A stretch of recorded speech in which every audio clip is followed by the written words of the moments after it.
Hola, buenas tardes. Mi nombre es Cintia, soy militante de Pan y Rosas y de la CRT y escribo para esquerradieri.cat.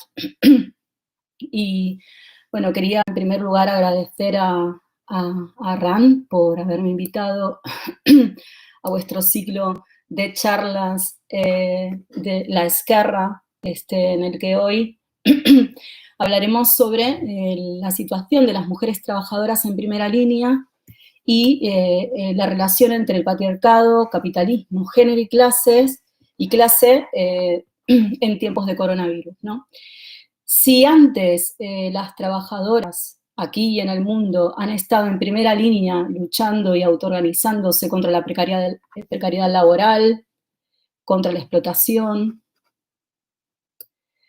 y contra las múltiples violencias de género, hoy, frente a la crisis de coronavirus, están en primera línea en las tareas de la producción y la reproducción, en aquellas tareas que se consideran esenciales, ¿no? Pero que el sistema capitalista y patriarcal las ha ubicado en las últimas de las categorías, infravalorándolas, para imponer mayor explotación, todo tipo de precariedad a toda la clase trabajadora, que hoy la mitad está altamente feminizada, ¿no?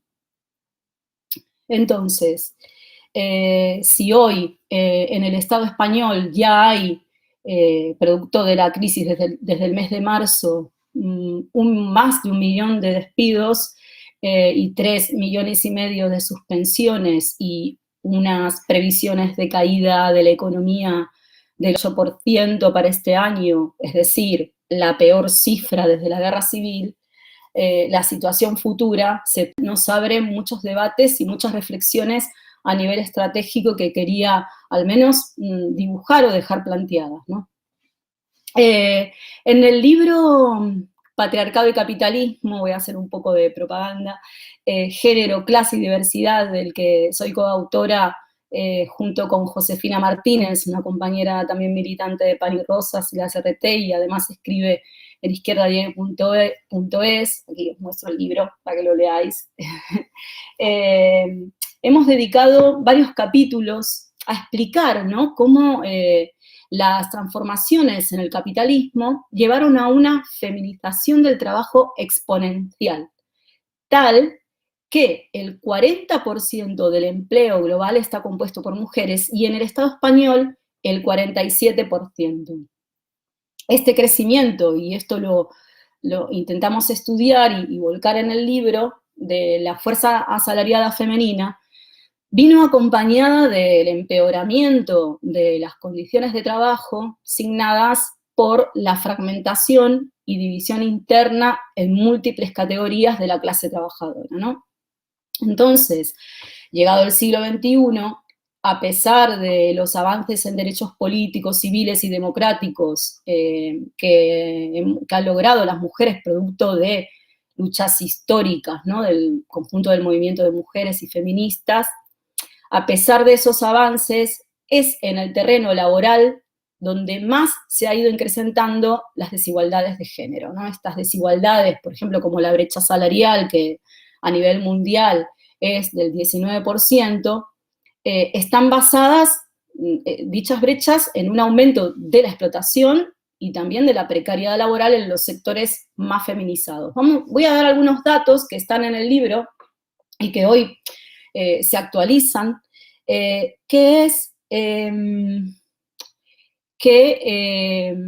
por ejemplo, que el trabajo asalariado femenino es muy elevado en actividades sanitarias y servicios sociales, ¿no? En este sector, el 77,5% pertenece a mujeres, ¿no? Y es muy importante también en todas aquellas tareas o trabajos vinculados al cuidado o a empleadas del hogar, que las mujeres están representadas en un 88,6%. Actualmente en el Estado español hay casi 700.000 empleadas del hogar, de las cuales unas 400.000 son las que están, digamos, afiliadas a la seguridad social, es decir, que probablemente haya muchos más, pero luego hablaremos un poco, en algunas pinceladas, de la situación de las mujeres trabajadoras empleadas del hogar, mayoría inmigrantes, ¿no? Que hay una gran cantidad y cientos de miles que no están registradas, ¿no? Y que trabajan bajo la economía sumergida. Entonces, como vemos, las mujeres son contratadas en áreas de trabajo infravaloradas, con contratos parciales, que bajan aún más los salarios, ¿no? Sigo con los datos que contamos y explicamos en el libro. Por ejemplo, 2 de cada 3 personas que perciben los salarios más bajos son mujeres. Y la brecha salarial es del 23%, como es un dato que todo el mundo sabe, ¿no? A veces varía de acuerdo a cada comunidad. Y entre los empleos a tiempo parcial, en el Estado español, 3 de cada 4 están ocupados por mujeres. Por tanto, si antes de la pandemia la lucha contra la precariedad laboral ha sido la marca para las trabajadoras, hoy, en tiempos de coronavirus, se desata de manera fulminante y en varias esferas, ¿no? Yo voy a nombrar 3 esquemáticamente, pero se puede hablar de más, ¿no?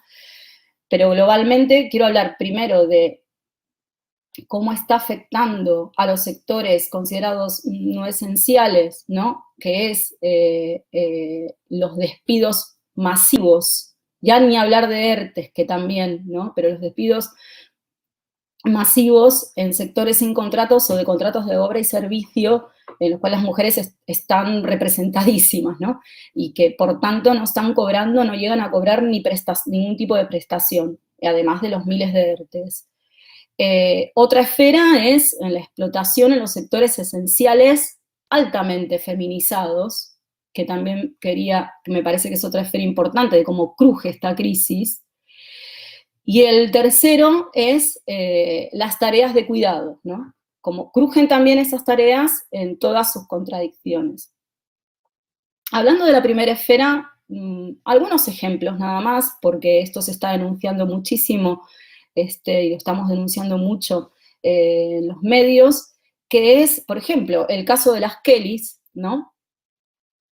Que es el caso de las trabajadoras, por ejemplo, que están contratadas en empresas externalizadas y el 95% de las camareras de hoteles han sufrido ERES, es decir, porque el 95% de las trabajadoras de las camareras de pisos, al estar externalizadas, contratadas por empresas multiservicios, no tienen ningún tipo de prestación. Ellas viven despedidas, es decir, las vienen despidiendo y las vuelven a contratar de acuerdo a la producción o a las necesidades de los hoteleros.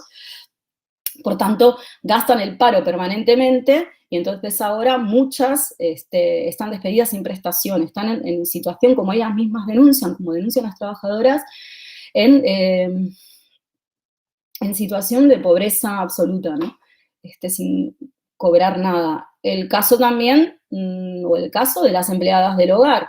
Ahí se considera que hay alrededor de 200.000 trabajadoras sin contrato,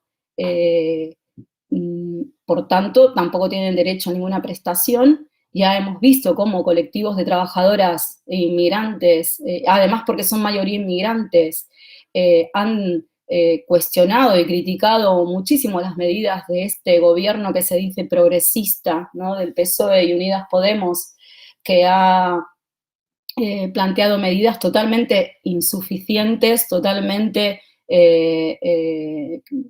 insuficientes, que además no contempla la situación de las trabajadoras inmigrantes que están sin papeles según las reaccionarias leyes de extranjería, que no tienen paro, pero incluso aquellas que sí tienen, que no están en situación irregular, no tienen contrato. Entonces no tiene no sirve esta medida del gobierno porque no tiene ningún tipo de prestación, ¿no?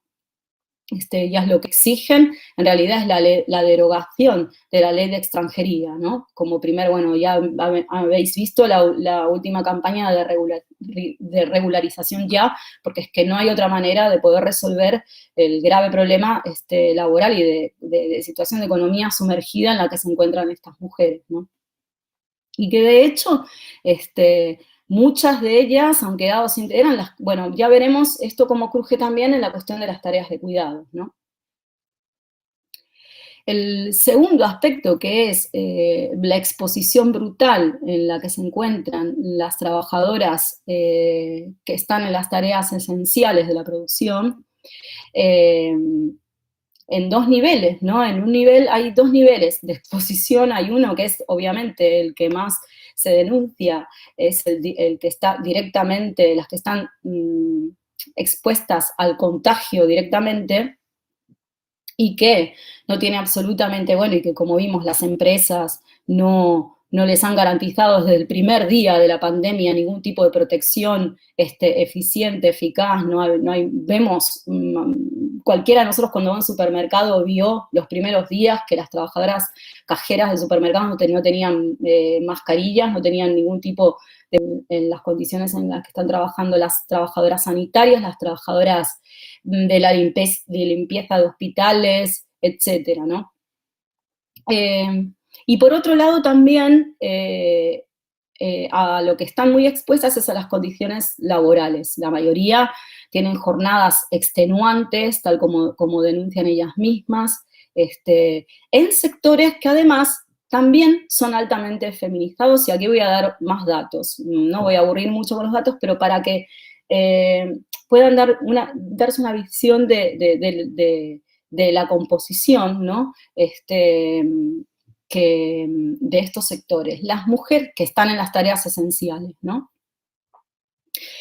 Del personal sanitario, el 74% son mujeres, el 84,2% en enfermería, el 71% en personal de farmacia, el 90% en los centros de tercera edad, el 93% en el personal de limpieza, en oficinas, limpiezas en hotel, bueno, en hoteles ahora no, o en los hoteles que funcionan, en las casas, bueno, son mujeres, y el 84% de las cajeras el 84%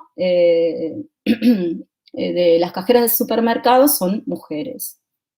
Entonces, son trabajos que están redoblando su jornada laboral y que continúan en situación de precariedad, que sabemos que la precariedad laboral no vino con el coronavirus, sino que se ha configurado, se ha configurado desde hace décadas, ¿no? Cuando se reconfiguró todo el modelo laboral del Estado español, desde los distintos de las décadas 80, 90, con los gobiernos del PSOE, del PP, ¿no? Y que hoy lo están pagando estas trabajadoras que están al frente de las trabajadoras esenciales, ¿no?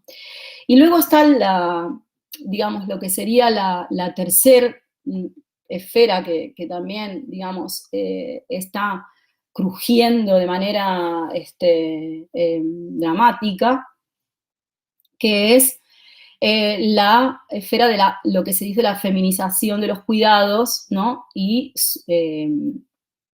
que también, ¿no?, ha desatado una crisis exponencial bajo la pandemia, con el antecedente de décadas de recortes en la sanidad, en la educación y en servicios sociales, ¿no? Los recortes, además, teniendo en cuenta que las tareas de cuidado sufrieron una traslación desde hace muchísimas décadas de los hogares al trabajo asalariado. Hay un vínculo mucho mayor entre las tareas de cuidados y el trabajo asalariado, ¿no? Y esto lo estamos viendo hoy de manera exponencial, como decía antes, ¿no? Entonces, los recortes en servicios sociales, los presupuestos en las áreas de dependencia, han develado muchas cosas, además de la crisis sanitaria, que es la situación por ejemplo, la situación de vulnerabilidad de las personas mayores tras la privatización de un servicio que llenó los bolsillos de los dueños de las residencias y precarizó con saña a las trabajadoras de residencias, ¿no? Tenemos el ejemplo de las trabajadoras del País Vasco, de residencias que han hecho huelgones larguísimos de más de un año, en las que ellas denuncian estas dos, digamos, aristas que tiene la precariedad laboral en las residencias, ¿no? Y que hoy estamos viendo que se está pagando con la muerte de nuestras personas mayores, de nuestros abuelos, de nuestros padres, ¿no? De una manera descarnada, ¿no? Pero que son, estas dos aristas tienen por un lado, la superexplotación de las mujeres que trabajan en las residencias, que a la vez genera un servicio casi, como denuncian ellas mismas, inhumano hacia las personas mayores, ¿no? Ellas cuentan, por ejemplo, que tienen que en 8 minutos todas las mañanas tener listos a las ancianas y los ancianos, los tienen que en 8 minutos despertar, vestir, asear y levantar para que estén preparados para el desayuno, ¿no? Es terrible para las espaldas de las trabajadoras y es terrible, como ellas denuncian, casi inhumano para personas que tal vez necesitan tiempos diferentes, no 8 minutos, necesitan más tiempo para poder levantarse a la mañana, ¿no? A mí es un detalle, pero es simbólico de la situación de las residencias que sabemos que hoy es una mercantilización brutal, ¿no? De los carísimas que son, y las faltas de residencias que hay también públicas. Esta cuestión de los cuidados, no, y antes quería plantear también cómo se evidenció, teniendo en cuenta los cuidados,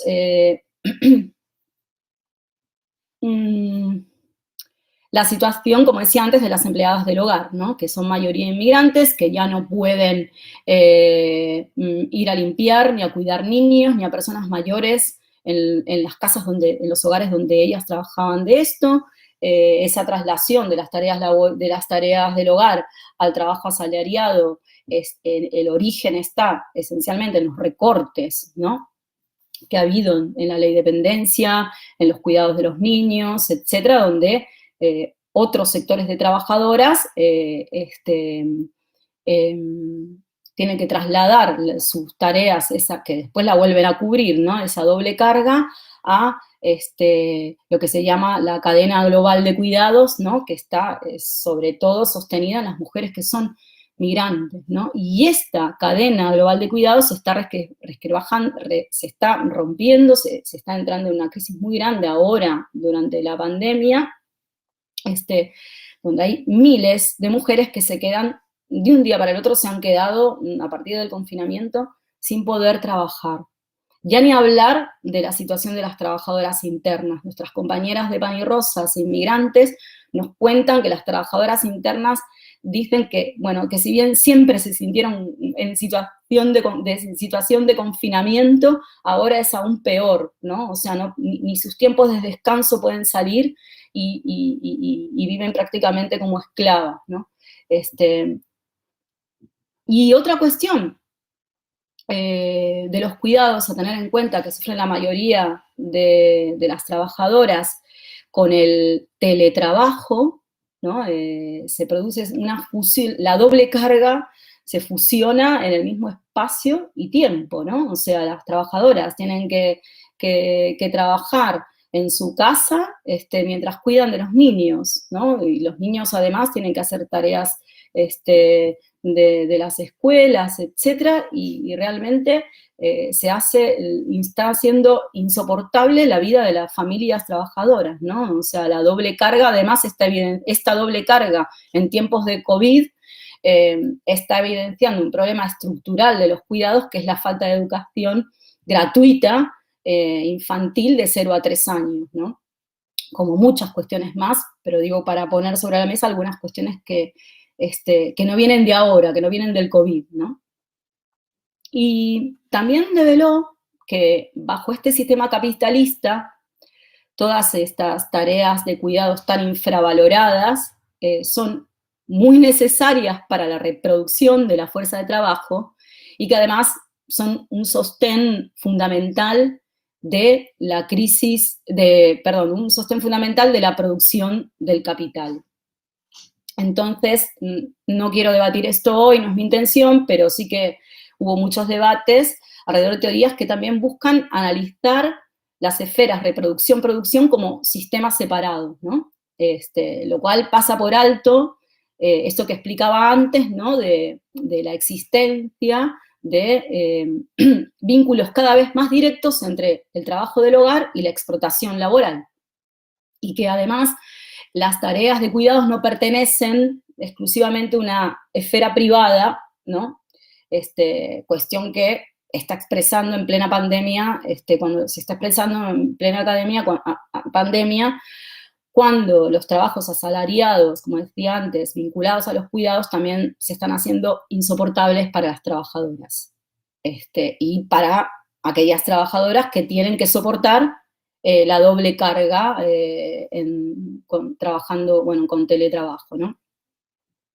Entonces, lo que evidenció claramente esta crisis es que la clase trabajadora, cuya mitad es femenina, ocupa todas las posiciones estratégicas para la producción y reproducción de la sociedad, ¿no? Yo había escrito un artículo que decía, el gobierno no está cuidando a las que cuidan, ¿no? Porque Unidas Podemos, que ahora está integrado al gobierno del PSOE, siempre hablaba de poner la vida en el centro, cuidar a las que cuidan, pero las medidas totalmente antisociales de este gobierno apuntan más bien, más que a cuidar a las que cuidan, a cuidar a las empresas, a cuidar a la banca, a cuidar a los dueños de propiedades, porque ni se pararon los desahucios, ni hubo ayudas efectivas para las empleadas del hogar, ni hubo prohibición de despidos, hubo ERTES, con la complicidad de las direcciones de los sindicatos burocráticos, y tampoco hubo mascarillas, EPIs, test masivos para las trabajadoras que están en las tareas esenciales, ¿no? Que están expuestas al contagio permanentemente. Entonces, todo esto nos empieza a abrir una reflexión de cómo prepararnos para el después, ¿no? Ante esta situación, muchas trabajadoras se empiezan a preguntar por el después de la pandemia, ¿no? Desde esquerradieri.cat y izquierdadieri.es estamos organizando círculos virtuales de debate junto con trabajadoras, trabajadores, jóvenes, sobre la situación y sobre qué programa proponer, ¿no? Qué medidas, qué programa alternativo a las del gobierno, este gobierno liberal imperialista, que se dice progresista, es un gobierno neoliberal imperialista, que, como decía antes, todas sus medidas son más bien antisociales, porque si ahora que estamos así, si ahora estamos como estamos, y como está empeorando la situación de la clase trabajadora del conjunto, después de la pandemia, como decía antes, se avecinan tiempos peores para una clase trabajadora que además está muy feminizada, ¿no? Entonces, nosotras, bueno, en el libro, lo he puesto otra vez, nos planteamos una hipótesis, que ahí vi que las compañeras de RAM lo han planteado, ¿no? en algunas redes, para poder también hablar hoy de esto en la charla, que nos planteábamos, ¿es posible apostar porque las mujeres trabajadoras puedan cumplir un rol de vanguardia en la lucha de clases? Nos preguntamos como hipótesis, ¿no? Nos preguntábamos también si está planteado que las mujeres puedan romper la división de las filas del movimiento obrero actual, que además está atado de pies y manos por las direcciones sindicales burocráticas, y en este camino, si las trabajadoras podrían aportar a revolucionar y recuperar los sindicatos o crear nuevas organizaciones democráticas que puedan servir como herramienta de lucha y autoorganización, como verdaderas herramientas. Nos preguntamos esto porque desde hace décadas, el capitalismo ha reconfigurado, como decíamos antes, una clase asalariada femenina que vino acompañada de una precariedad laboral extrema, lo que transforma a las mujeres trabajadoras en los sectores más oprimidos y explotados de la clase. Y creemos que estas hipótesis, estas preguntas que nos hacíamos hoy se actualizan de manera acelerada, porque todos los peores agravios que estamos viviendo hoy, que fueron creados desde décadas por la clase capitalista en tiempos de pandemia, nos sacuden, como estamos viendo, hasta la muerte. Y entonces aceleran estas hipótesis que nos hacíamos, poniendo además en valor las importantes experiencias de lucha y autoorganización de las trabajadoras que han dado junto al conjunto de la clase trabajadora, a otros sectores de la clase trabajadora, y que fueron experiencias que fueron configurando las bases para construir un feminismo, nosotras decíamos, anticapitalista, antiimperialista, antirracista y antipatriarcal, que pueda desplegar un programa no solo para las mujeres, sino un programa también, un programa global, ¿no? Un programa que se puede decir hegemónico de la clase trabajadora, que pueda responder a todos los sectores de la clase trabajadora más oprimidos, más arruinados, ¿no? Por ejemplo, hoy en Estados Unidos, una compañera que se llama Tri Quom, que es enfermera de un hospital de New York, que hemos hecho una charla hace unas semanas con ella, nos contaba que con sus compañeras en Estados Unidos, además sabéis que, bueno, ya no me voy a explayar, pero la crisis se está acelerando, ¿no? Con el COVID, y las trabajadoras allí, sus compañeras, el personal sanitario y de limpieza, crearon el grupo de trabajadoras de primera línea de la COVID-19, ¿no? Y han organizado protestas en exigencia de medidas de seguridad y otras cuestiones, pero lo que quería plantear en este sentido de cómo las mujeres además pueden pensar salidas globales, trabajadoras, también han planteado cuestiones como la nacionalización de todo el sistema de salud, o no solo del sistema de salud, sino de la industria manufacturera, ¿no? La reconversión, ¿no? Pero bajo control de las trabajadoras y trabajadoras para la fabricación de todos los equipos de protección y sanitarios necesarios. Para mí es un gran ejemplo de cómo las trabajadoras pueden desplegar un programa global, como decía antes, eficaz y hegemónico para el conjunto de la clase trabajadora. Entonces, claro que se actualizan estas hipótesis de las que hablaba antes, porque hoy hay muchas mujeres que piensan en las secuelas devastadoras después de la pandemia, como decía antes, un enorme retroceso en los derechos laborales, pobreza, paro, deuda pública, y que por tanto toca empezar a prepararse para que esta crisis no la pague nuevamente la clase trabajadora como ha sido en el año 2008, ¿no? Y por tanto será, y es, si ya lo era antes, ahora más que nunca, una necesidad imperiosa tejer alianzas con el conjunto de la clase trabajadora y crear lo que nosotras llamamos hegemonía obrera y popular, ¿no? Alianzas con todos los sectores de trabajadores y trabajadoras estratégicas de la producción, como el agrícola, el de la logística, las fábricas alimenticias, los supermercados, los camioneros que llevan los alimentos a los mercados, de todo el sistema sanitario, y que hoy son también los sectores que están cubriendo las tareas esenciales en plena crisis de la pandemia, ¿no? A ver, hay preguntas por aquí. Vale. Ya voy, quería ir a una última reflexión estratégica, le llamo yo, porque creo que hoy toca pensar en en grandes reflexiones, porque la crisis que estamos viviendo tiene una dimensión, además mundial, de una crisis sin precedentes, porque no se trata, creo yo, nomás de limitarnos a visibilizar a las trabajadoras siempre ocultas, siempre invisibles, y aplaudirlas, ¿no? Se trata de avanzar junto a ellas en sacar conclusiones profundas de lo que está pasando, de la situación que están viviendo. Yo creo que se merecen algo más que se las aplauda y se las reconozca, porque la crisis para la clase trabajadora no es una idea, ¿no? Sino que es una cuestión de vida o muerte, y porque quienes no mueran por el virus, millones morirán de hambre.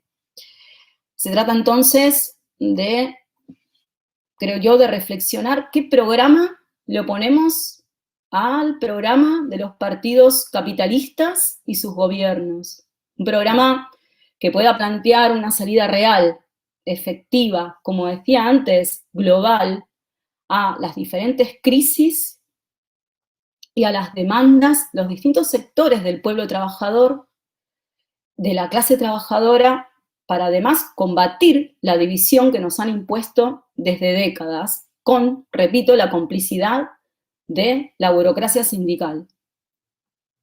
Y además porque ya no hay más tiempo para el conformismo con las migajas de los partidos reformistas, que en realidad partidos como Podemos, está quedando claro que son partidos sin reformas, ya totalmente integrados al régimen del 78, y que en tal caso, para lo único que se preparan va a ser para contener o para frenar cualquier desafío a este sistema, ¿no? Y de hecho, nos llegan muchas reflexiones de amplias franjas de trabajadoras, de trabajadores, de jóvenes, que antes confiaban en este gobierno progresista, pero que hoy ven y sufren en carne propia que en realidad están imponiendo medidas totalmente antisociales y para las patronales, ¿no? Y que empieza a ser asimilada un poco esta idea de que el capitalismo no va más, ¿no? Por muchos sectores, pero así como nosotras siempre decíamos desde Pan y Rosas que el patriarcado no va a caer por sí mismo, el sistema capitalista patriarcal tampoco va a caer por arte de magia, porque opondrá su violencia, su violenta resistencia frente a cualquier desafío, y para ello además dispone de Estado, de cárceles, de policía y ejército, de instituciones políticas, educativas, medios de comunicación, y también dispone de partidos políticos, ¿no? Entonces, estamos hablando, ¿no? Yo soy de una organización revolucionaria, estoy invitada por Arran, ¿no? Que también es una organización anticapitalista, y que yo creo que hoy las y los militantes revolucionarios tenemos una responsabilidad enorme y que nos tenemos que preparar. Porque si el profundo malestar y rabia de la clase trabajadora se empieza a transformar en organización, en lucha y energía para golpear con sus propios métodos y tocar los intereses del capital, estaremos en mejores condiciones para crear organizaciones revolucionarias. La clase capitalista tiene sus partidos, la clase trabajadora necesita de manera imperiosa su propio partido. Y como decía antes, ya no hay tiempo que perder, porque la crisis que estamos viviendo tiene dimensiones históricas a nivel mundial. Necesitamos un partido que se proponga acabar con este sistema capitalista y, sobre sus ruinas, crear una sociedad sin explotación ni opresión. Ahora bien, ¿qué tiene que ver esto que estoy diciendo con cómo actualizar el debate género y clase, patriarcado y capitalismo, ¿no? En este libro que escribimos con Josefina Martínez, tenemos una de las protagonistas, es Ana Botín, ¿no? Entonces, en la que debatimos, explicamos, primero, partimos de la idea de que no hay un solo feminismo, sino que hay muchos feminismos, y pretendemos en este libro plantear un feminismo anticapitalista opuesto a los feministas Ana Botín, ¿no? Un feminismo militante, anticapitalista, antiimperialista, antipatriarcal. Primero quiero hablar como trabajadora precaria, que ahora está en un ERTE, como miles de trabajadoras más, y como decía, hay condiciones para seguir construyendo un feminismo anticapitalista, antiimperialista, antipatriarcal, opuesto al feminismo liberal de las Ana Botín, que además hoy está fichada por el FMI para pensar y reflexionar sobre cómo colaborar en la crisis del coronavirus, ¿no? Pero en realidad, Ana Botín esta es una mujer en primera línea, claro, pero para salvar a los bancos y a los negocios capitalistas, ¿no? ¿Cómo vive Botín? Esta terrible crisis evidentemente es opuesta a las de las trabajadoras que si no mueren contagiadas, como decía antes, por el virus, trabajando sin EPIs, sin protección, morirán de hambre.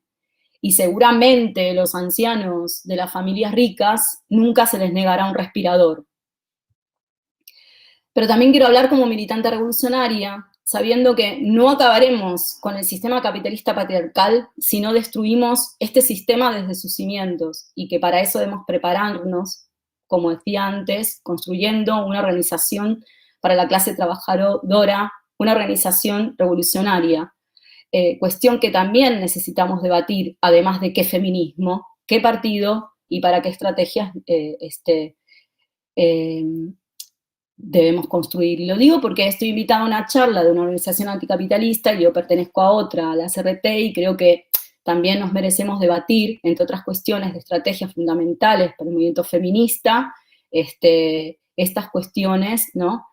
Para los tiempos que corren. Bueno, lo dejo planteado como reto y nuevamente muchísimas gracias a RAN por invitarme a este programa La Esquerra y a esta charla. Y abrimos el debate y gracias a todas.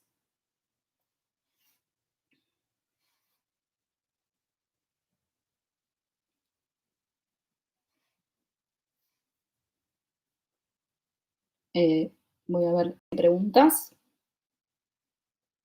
Hay muchas preguntas, a ver.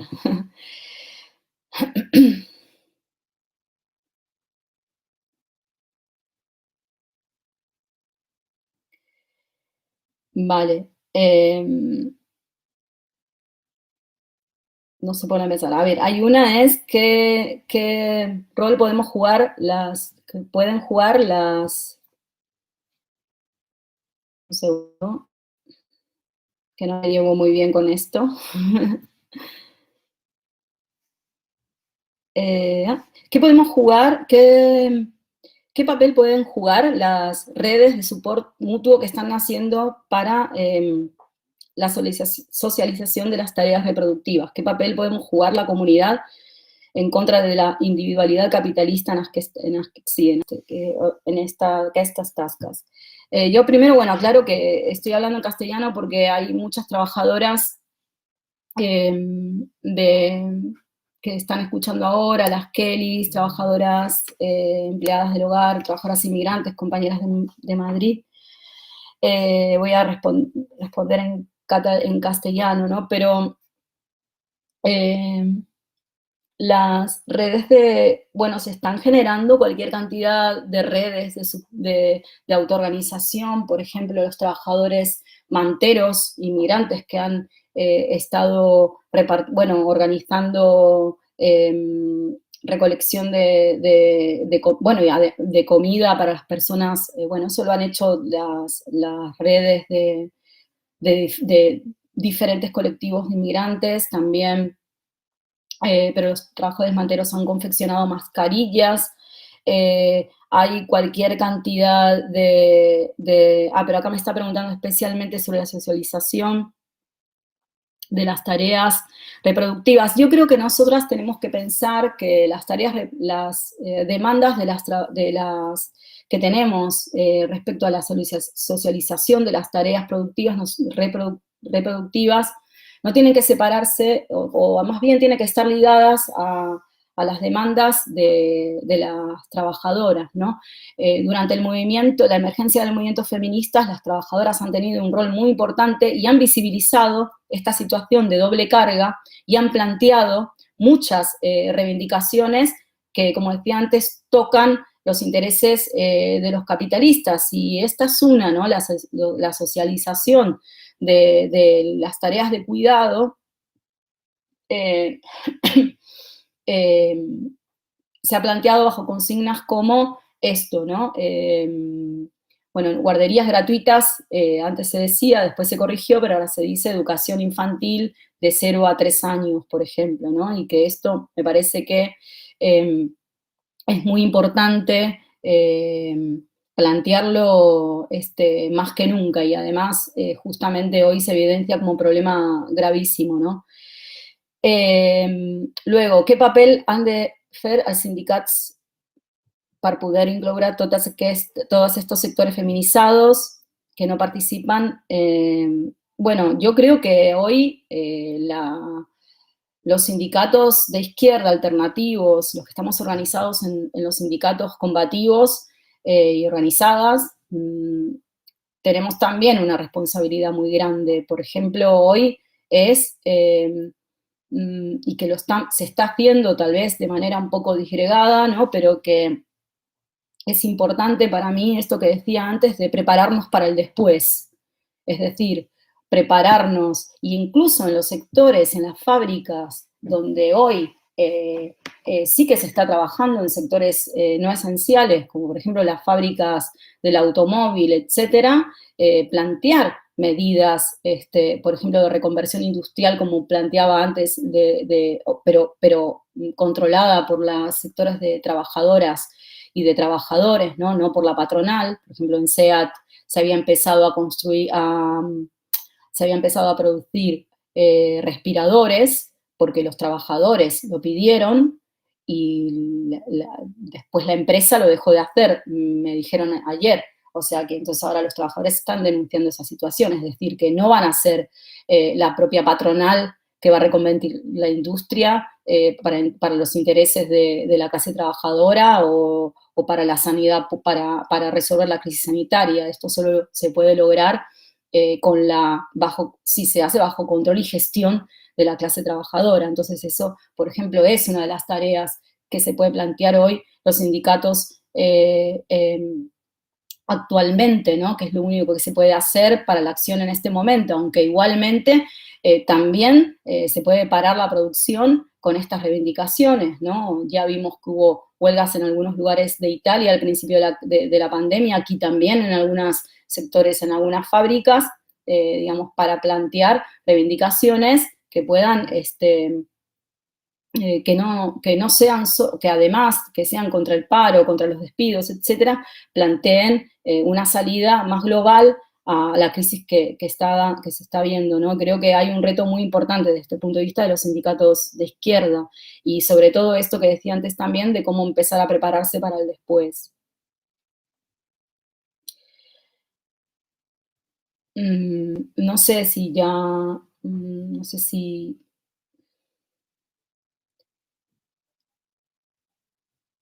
bueno, hay otra pregunta que creo que ya la he respondido sobre todo al final, que es muy interesante, que explica cómo el reto del feminismo anticapitalista es articular una estrategia socialista con el horizonte de luchar por transformar de raíz esta sociedad.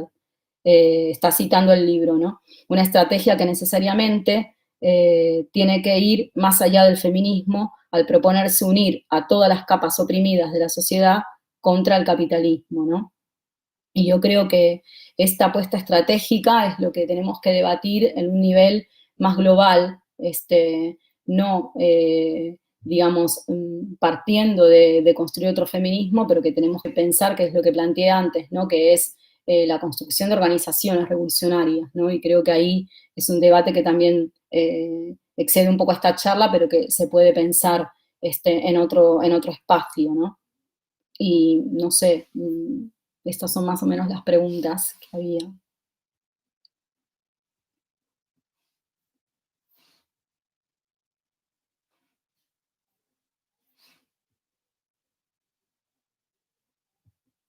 Bueno, ya no hay más preguntas. No veo tampoco preguntas en el chat.